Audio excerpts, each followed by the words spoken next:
Welcome again, all. Dr. JC here, week 7, Securing the Republic. We're going to focus on, in the next 15 minutes, some key aspects, and a lot going on during this time period in early American history, too, by the way. A time period from when this Constitution's ratified, when a new federal system's put into place, that which was conceived and hatched in Philadelphia City during that Constitutional Convention, through the end of what Americans would refer to as the War of 1812. The British would refer to this as a theater of the larger Napoleonic Wars. As in previous lectures, I'll apologize up front for the sort of hackneyed nature as it relates to this. There's so much history, so little time, and in the next 15 minutes I'll focus specifically on certain salient events from the time period. I guess think of them as still frame photographs, and then hopefully by the end we'll put these photographs together and form a little bit of a mosaic that'll give us a sense of, or at least a better image of, what the period was really like. And an important one too, because this is the initial period after the creation of a new federal system. This is the first test of this Constitution, right? So let's get into it. Well, the first test of power as it relates to the central government or federal government versus that of the states is actually going to come under the first president's watch. George Washington is the first president. His Secretary of Treasury is Alexander Hamilton. Hamilton's looking to increase revenue for the federal government in the form of tax, and he decides to impose what we would call a sin tax today. He's going to put a tax on whiskey and other distilled spirits. Well, the old no taxation without representation starts to rear its head in places like Western Pennsylvania when Western Pennsylvania farmers hear about this tax. They've been clamoring for improved roads, clamoring for ways to move their crops from Western PA to markets in the East and then eventually on to Europe and the rest of the world, calling for their taxes to be used in such a vein. Yet because of the absence of good transportation and roads, and because of the time it took to take one's crop from Western Pennsylvania 2 parts east, you could have an A-grade corn crop, but by the time you ship it east, it could be C-grade. You're losing money, right? So some of these cats out in Western PA said, well, let's just distill this stuff into White Lightning, what we might call Mountain Dew, the certifiable bust head, right? Ship it in mason jars, and quite frankly, this corn liquor goes up in value. So when they hear about this tax being imposed upon them, it's a collective WTF for them in a way, right? You guys won't improve the roads, which costs us money. Now we figure out a way to move corn in a different fashion, distilled, and now you're going to tax us on that and limit our profits. All at the expense of what? You guys back east taking all our tax money and improving your roads and your businesses back east. And therefore, as a way to push back, they start to target tax collectors. Sound familiar? This is like the Revolution all over again. Well, with Daniel Shayswood Rebellion in Western Massachusetts fresh in mind, that was ongoing during the Constitutional Convention, and now another uprising being led in the western sections of the country, in this case Western Pennsylvania and parts of Maryland. Washington's not going to have any of this. Not under my watch. We will have control. Remember, Federalists feared what? Disorder. Washington won't have it. And if this is the first test of this central government's power, of my authority, riotous citizens of the United States within specific states will learn we will have order. And Washington will become the only sitting U.S. president to actually take the field as commander-in-chief and lead troops in the field. He'll march some 13,000 plus to Western PA to enforce federal law. And so this whiskey rebellion becomes the first challenge to this new federal structure and this new central government. And Washington responds quickly and with absolute authority. Federal law will be enforced, and a historical precedent established by the first president. And it does also establish this tension between federal power and state power, proponents of national authority versus those for states' rights. It's a theme we will come back to repeatedly throughout this course and test it again pretty quickly within 4 years when John Adams, another Federalist, becomes President of the United States and signs into law these Alien and Sedition Acts. And we talk about immigration today as if it's some sort of modern problem or opportunity depending on how one views it, right? But understand, American throughout its history has been dealing with immigration issues. as evidenced by the Alien Act here. For all intents and purposes, the Adams administration looked to extend the amount of time individuals had to be here in order to be considered naturalized, in order to have access to the ballot box.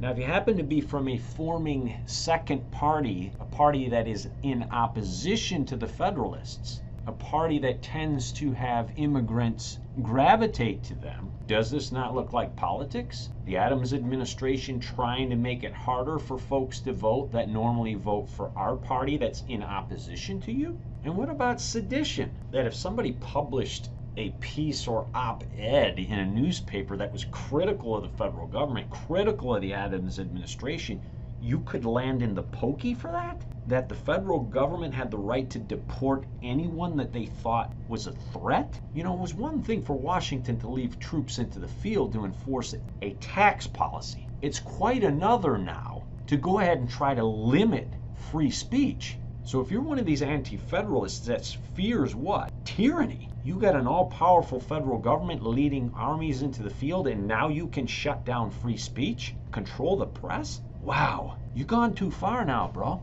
And once Adams signs these acts into law, the opposition, led by Jefferson and Madison, they come to the forefront and say, enough's enough. We understand the need for order, but this is approaching abuse of power. And Jefferson and Madison, together leaders of this Democratic Republican Party, or what would become known as the Jeffersonian Republican Party, they penned these very important and influential resolutions known as the Kentucky and Virginia resolutions. Hugely important. You guys need to pay attention to this because we're going to come back to it later. It's going to formulate the states' rights theory. The same theory proponents of the South will use as we march our way towards secession and civil war. Within these resolutions, Jefferson posits this notion of interposition.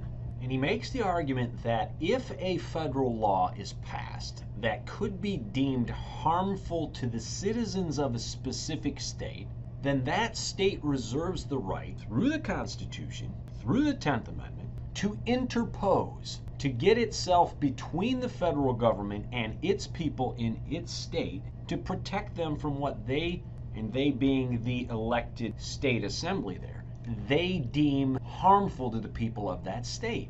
That a state essentially can look at a federal law and say, this sucks, we're not applying it here because it's harmful to our people, period. And thus Jefferson's notion of interposition will serve as the taproot of states' rights theory moving forward. And it would be a theory used by North and South, as we'll see. Hugely important. Now, beyond the political infighting that's going on within the United States, the citizens and elected officials trying to figure out what's the right ratio of power between the state and federal governments, the right ratio of power between tyranny and order. Across the pond and down in the Caribbean, there's complete disorder.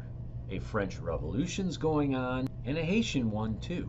While we could literally spend 16 weeks on each, I'm going to take about a minute and 16 seconds to boil this down to its brass tacks and how this, especially Haitian Revolution, has an impact on American history and America's trajectory. Essentially, this Haitian Revolution will be born out of a power struggle between free blacks and free whites on the Isle of Saint-Domingue, or modern-day Haiti. The revolution takes place within the years of the larger French Revolution and Napoleonic Wars. And the so what for that relates to the fact that France, especially once Napoleon comes to power, will be fighting on the European continent against other European powers almost continuously. And as a result of that, French military garrisons, such as those that were on the island of Saint-Domingue, or Haiti, will be pulled out of the colonies back to the continent to fight. Once those troops leave, that creates an opportunity for locals to say, now's our chance. And the free black population on the island will see this as an opportunity to not only perhaps jettison or get rid of colonial rule by the French, but perhaps liberate themselves literally and figuratively from white rule. A hugely complex series of events and an important set, and I'd ask you to Google it to learn more. But basically, it's going to be fought in two phases. The first, led by Toussaint Louverture, will largely get rid of France as a military occupying and controlling force. And the second, led by Jean-Jacques Dessalines, the founding father of Haiti, that essentially will unleash an act of genocide and get rid of all white inhabitants on the island, whether forcing them out or killing them all. And thus, this Haitian Revolution is truly historic. You have a country born out of a successful slave uprising.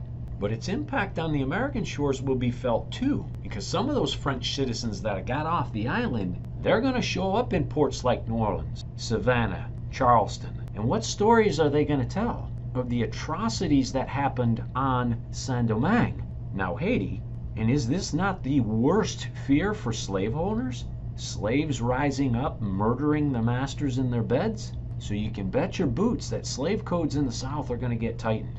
And that folks in the South are going to look to see who's responsible for this. Spoiler alert, British abolitionists.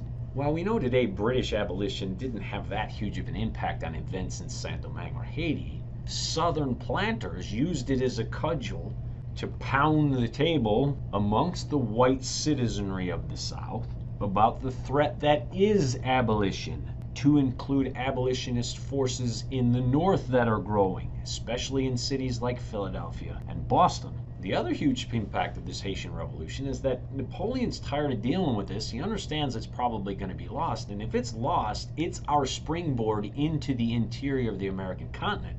Therefore, all of our lands in the middle part of North America are worthless to me. And I'm financing a war, says Napoleon. I could raise tax on my people, or I can sell land. And he decides to go ahead and sell Louisiana, to which the United States, under Madison and Jefferson, will snatch that huge expanse of territory up for what today is a pittance. So the Haitian Revolution, hugely impactful and important for reasons we mentioned here. And curiously enough, and interestingly enough, for as much as the Haitian Revolution impacted America, it actually started out of the American Revolution, because the American Revolution impacted the French Revolution, which by default impacted events on Haiti, and then came full circle again. Interesting time period to be sure. So with the couple minutes we have left here, I'm going to spotlight real fast the War of 1812, Horton-Adams and Nice Treaty, and this Hartford Convention.